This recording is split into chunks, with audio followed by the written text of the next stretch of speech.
Well, it has definitely been a while since the last update with this game, and that's because I've barely worked on it.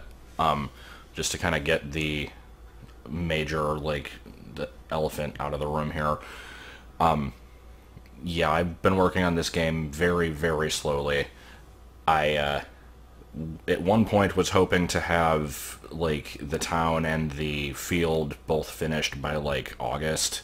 And then I basically came to realize that that wasn't going to happen due to how little I was working on it. Then I'm like, okay, maybe I can have like everything up through the first level done by the like first anniversary, so like end of January. That's not happening either. The time that I actually get to work on this game is basically just whenever I get home from work and am not completely dead and not in the mood, which is very rare. And like, if I have a day off, I usually need to spend it making videos or just, like, I don't know. I'm making excuses, and this game is extremely slow to progress, but hopefully we'll eventually get somewhere a little bit faster. But anyway, also I'm sick, so I apologize for that. The reason I've been sick is, like, or like the fact that I've been sick has actually kind of led to me being able to work on this more, believe it or not, so hey, it's something. But anyway, oh, there was some good graphics right there. I don't know what the hell happened with that. So, this is Mibon Village. I know people are going to ask, even though I've answered this in other videos, but that's fine. It's good to have it in one place. This village is based off of the starting town from Mitch. If you still don't know what Mitch is, it was basically the second Zelda Classic game I made in between the first and second Bikdip's adventure. This game is kind of a remake of that one, but also a sequel to BA2. It's not even really a remake, it just kind of uses the same overworld. But, yeah, part of the reason that I took so long to even start on working this is because I wanted to basically find a balance between... Let me actually find a screen with interesting visuals while I talk. I wanted to find a balance between making it similar to the original layouts while not sticking to them religiously, because the original game was really basic, and I kind of didn't like the design in a lot of places. It was just kind of how I made it, because it was a long time ago and I didn't really know any better. I wanted to make it look a lot better, but I wasn't really sure where to even begin with that, so luckily Kiff was actually able to make me a map of basically his idea of like a remade version of the town, and I used that as a base for this, and it worked out really well. I didn't stick to that one religiously either, but it was definitely a step above the original map. I'll go ahead and insert images showing all three of them here, I guess. So, yeah, this was my first time working with the Dance of Remembrance tile set. I'll show this random guy here too. I'll explain him in a minute. It's very, very complicated, to put it lightly. Just like kind of scrolling through a lot of the tiles on the right. There's a lot of options, most of which I'll probably never use. There's some Haley stuff. Yeah, here's like various town objects. There's then like a whole section of trees, and then like this isn't even getting into the like the houses. The houses are kind of a pain in the ass. Just to kind of show what goes into the typical house here, this screen, you can see on the bottom, any of the ones with a circle on it are the different layers that are being used. Layer 6 is the day-night cycle, so I'm just going to turn that one off for the ease of making it better to look at. Layer 5, yeah, before we even get to layer 5, layer 1 is usually minor details on most of the screens, like the leaves sitting at the bottom of the trees. Sometimes I have to use it for the corners. It just depends on the layout. Like the little thresholds on the houses, those are usually layer 1. So all these are drawn, like all this stuff is basically drawn over on these separate screens. Yeah, this layer, the houses are basically filled with boulders because I wanted them to be solid objects. But the graphic for like the rooftop and stuff, this cat is gonna freaking get in the way of this entire video. The rooftops I had to basically all draw on separate layers, and some of these I even had to make custom tiles for, and it was just, it was kind of an experience, but I have like whole streams showing that off. I'm not going to go into it too much. And it's not even that bad. It just took a bit of a, it took a bit of time to get used to it, because I had never really worked with this tile set before. So, yeah, this whole town is basically just meant to be in a state of, like, unkemptness. Like, it's not destroyed, but it hasn't really been touched in a while. And, certain stuff like this, this corresponds with what was originally the potion cave in Mitch. It's going to be used for, like, a fast travel warp later, eventually. Yeah, stuff like this you won't be able to interact with, because this early on in the game you're not going to have bombs or a sword or anything. So anything like the grass you can cut, the flowers, I don't even really need to make them interactable, but there's going to be 2 versions of this town, and like here's the one with the tower, and then here's like the same screen. The reason I have like another one of these is because this is where you appear after the cutscene with Mr. Appearances. There's going to be a whole duplicate town where this asshole will do something a little bit different, and some of the buildings you can enter and that kind of stuff. Have not started any of that yet.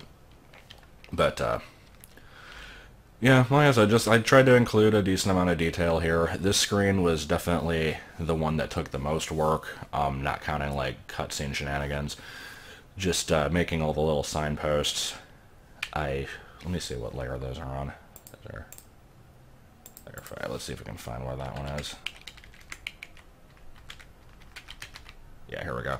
So I had to draw all of those. I basically used the existing graphics in the tile set as a base, but then kind of tried to apply some perspective to them, like looking at them from top down, and like the ones on the bottom, you're seeing them from behind, so they're not painted. Added the shadows and stuff. Like, I like this screen a lot. I think this one looks cool. In the final version, once you're able to enter buildings, you'll probably only be able to go in one of these. It is possible to make more than one warp per screen with some, like, pit stair shenanigans. I know how to do it, but that doesn't mean I'm going to. There's probably only going to be, like, 3 buildings in this town you'll be able to go in. But, anyway, this was also fun to make. I liked this, this big crater with the damage on the wall. But rather than talking about stuff that took a long time to draw, because that's not what anybody really cares about, let me explain a little bit more about what's going on. So I included the readable signs here and here, basically to provide a little bit of insight as to what's going on. So if you explore the town, you learn a little bit more of its history and what's been going on. I figured that would be better than just having a character flat out tell you all of it. And then this guy, this fucking guy. Let me actually, here, let me find his tile so we can look at it a little bit closer. Is it edit? Yeah, he's, I guess we can't really zoom in on it, that's whatever. But yeah, this is a reference to Kid Rad, which is a comic that I talk about quite a bit, and it's also kind of an inspiration for certain aspects of the game. If you may recall, back in my outro for Isle of the Winds, I actually included the scene where Rad and his other party members basically encounter this weird jackass blocking a road, and he just basically is like, "Halt, road is closed," and then doesn't offer any explanation as to why. And yeah, I completely ripped that off for this. I don't even care. Like as far as I'm concerned, it's not a rip off if I'm like just honoring the original material. I don't know, but yeah, he's just kind of there. And after the cutscene with Mr. Appearances, you'll explore the town and you'll find an item for him. If you know what the original item was in Kid Rad, it's the same one here, but I won't spoil it for anyone who doesn't know that. But yeah, that's what his deal is. He's also going to be... He's not like a recurring character, but he's going to be sort of a tutorial for the Undertale battle system once I start getting to that, which will be in another 25 years. But we'll worry about that when that happens. So that's basically it for this thing. There's like... Obviously I have the temporary screen up here. There's a lot of duplicate screens of that just for stuff I had to work out with it. I'm not really going to get into that. Here's kind of how the cutscenes work, but we'll talk more about that in a minute. So here's the Mr. Appearances cutscene, and this thing was a massive pain in the ass to get working, and I'm going to explain this in excruciating detail because I want people to realize what went into this. So this screen, there's nothing impressive happening. It's just Bargo's drawn straight onto the screen. Well, as a layer, but you know what I mean. Here's what your typical screen in this looks like. It has this water pit that you're stuck in. Basically, I did this in the opening cutscenes as well, where like, yeah, you can't see it, but whatever.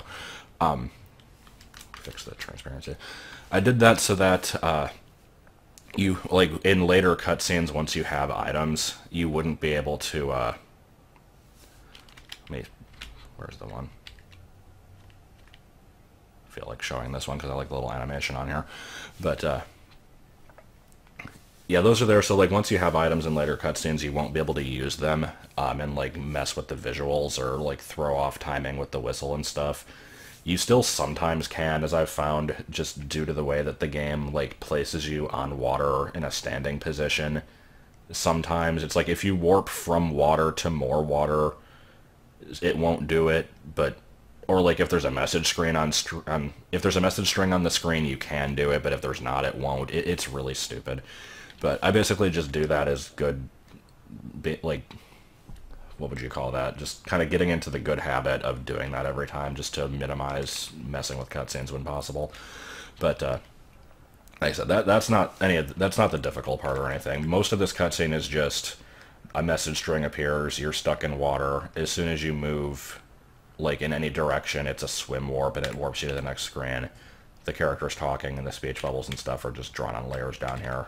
Like, none of that's really difficult.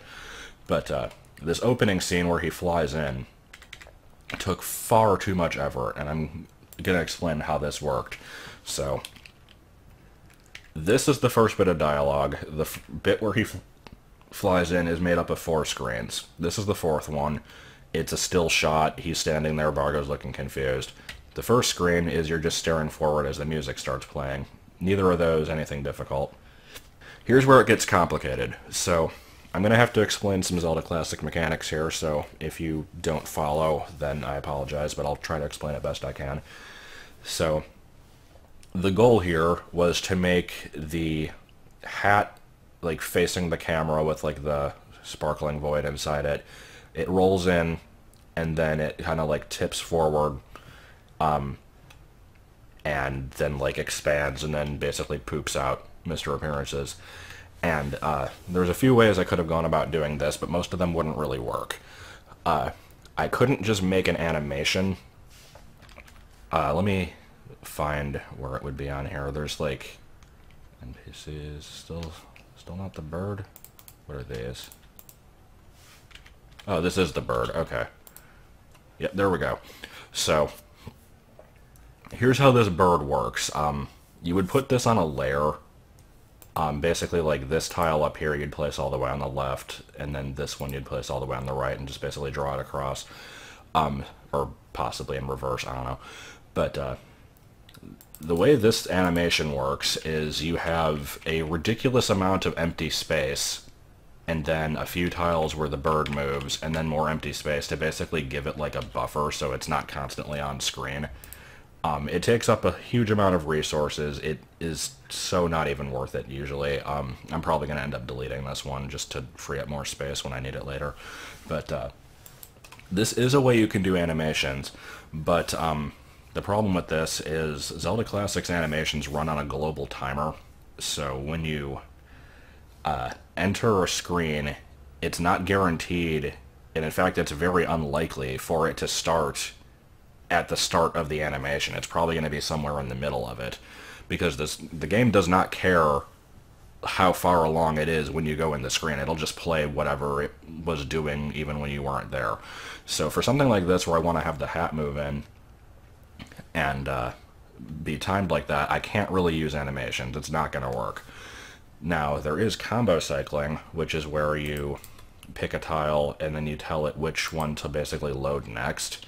And when you do that, it is guaranteed to start on the first tile that you pick.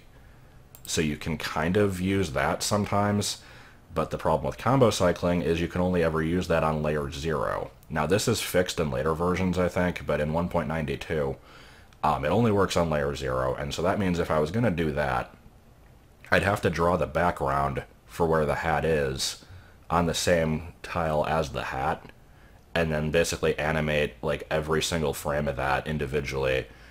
And I could do it if it wasn't for palette restrictions, because he uses C-set 6, and the ground uses C-set 3, so it wouldn't really match exactly. It would look really off. And even if I could do that, like I said, it would be a massive pain in the ass, and every time I want to redo a cutscene like this, I'd have to redo it with different graphics each time. And another option is like what I did with the cutscenes in the opening, where I have like this frame-by-frame stuff where every screen is an individual frame and they only display for like 1/10 of a second each. I could do that, but again, it would be really annoying, and every time I want to have this character show up, I'd have to do that for the intro, and he's going to be showing up quite a bit in the game. So what I did here is I have this animation of the hat facing away and then turning and expanding, and then I have this animation of the hat basically like it does like this expanding and then kind of like crunching. Those are two separate animations that I have placed on miscellaneous items. These items are never used in game, or like they're not anything that you can collect. You can collect them, but they don't do anything. So they're basically just like extra things you can work with. I kind of hate to use up both of them this early in the project, but I figure this is an important enough character where it's kind of worth it. And if I ever need to do other stuff like that, I can use like Nehru's Love, or like the other goddess spells, or like Ganon's big Triforce piece, because those are never going to show up. So I have a few other options. But see, I have those items animating because the items will only start their animation when you enter the screen. They don't constantly go off screen as well, so that works well in my favor. And I can also manipulate them by putting them on conveyor belts, which is what I did here. So I actually have this hat sitting on a conveyor belt, and then it gets stopped by a boulder. And I have the screen auto-warp you to the next one after 240 ticks, which is 4 seconds, I guess. And so that happens to line up exactly, like when it gets here, stops, and then does the little like expand animation. Right as that finishes, it puts you on this screen where I moved the item, but you can see the point. It starts out expanded and then shrinks as it moves up. Now this one was actually quite a bit worse than the other screen, because I found that in order to make the animation move, like line up properly, like with the right speed and move the correct distance, I couldn't use regular conveyor belts. I had to use combo cycling ones. So the way this setup works, if I can find where I did it actually, I think I went in the wrong direction. Is it down here? Yeah. So the way this frickin' thing works is I have this one is it doesn't do anything, and it cycles to a conveyor belt, which only lasts for 2 frames, or technically 3, because it's always +1. And then it changes back to doing nothing for the next 2 sets before it cycles back to this. So basically, it moves for 3 frames, sits for 3, sits for 3, repeats. So it kind of like very slowly inches its way up. And I had to play a lot with timing that to make it work properly. But that wasn't it. In addition to that, there's also the problem where the hat item won't actually spawn on screen for like a frame or 2. Until, like, after you enter the screen, like, it takes a second to show up. And so that led to a problem where I had Mr. Appearance's graphic just kind of sitting here, and he would like flash for a couple frames and then get covered by the hat, and it looked really bad. So to fix that, what I had to do was on the layer screen where that is, instead of having him on there normally, I had the hat in one of its animation frames so that it lines up with the item, and on that I have a secret flag which will change to his graphic after the enemy's secret flag is triggered. Well, it's not on this screen, it's on the main screen. So basically, there's no enemies actually on the screen, but when the enemies die, it will trigger the secret. So it's like you enter the screen, it takes a couple frames to load in the hat, and also to realize, hey, no enemies, let me trigger the secret.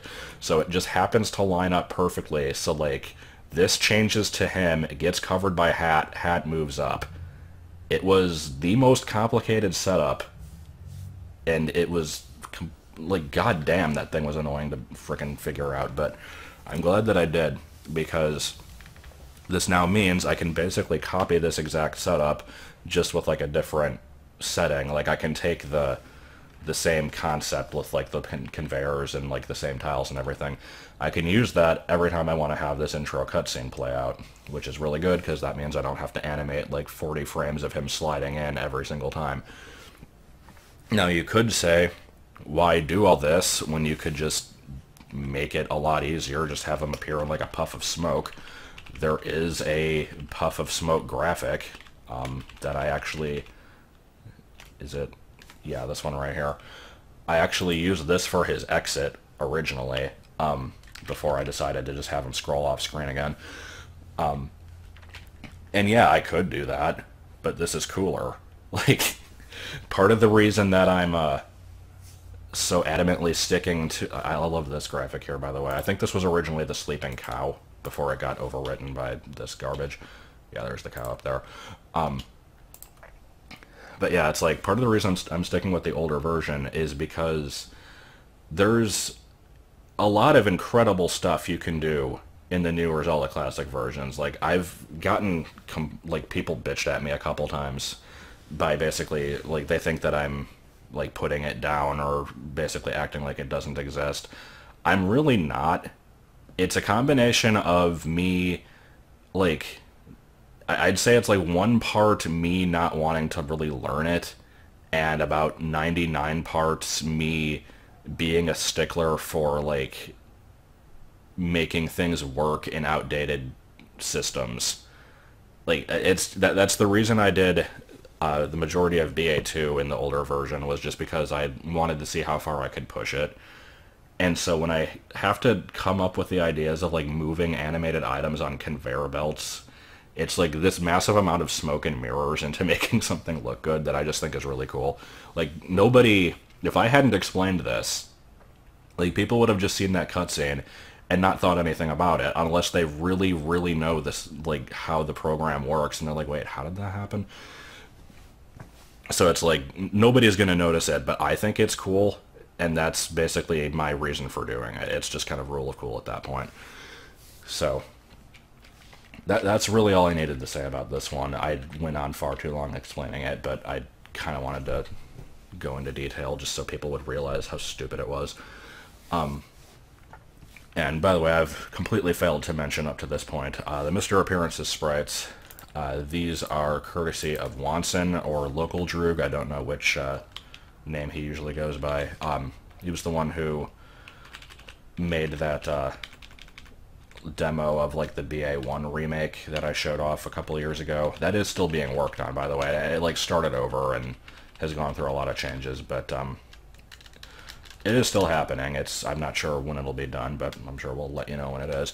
But yeah, he made all these. I tweaked them slightly, but he made the graphics for this character. Basically, my idea was just I want him to be wearing a cheesy disguise and just kind of be similar to the cameraman from Earthbound.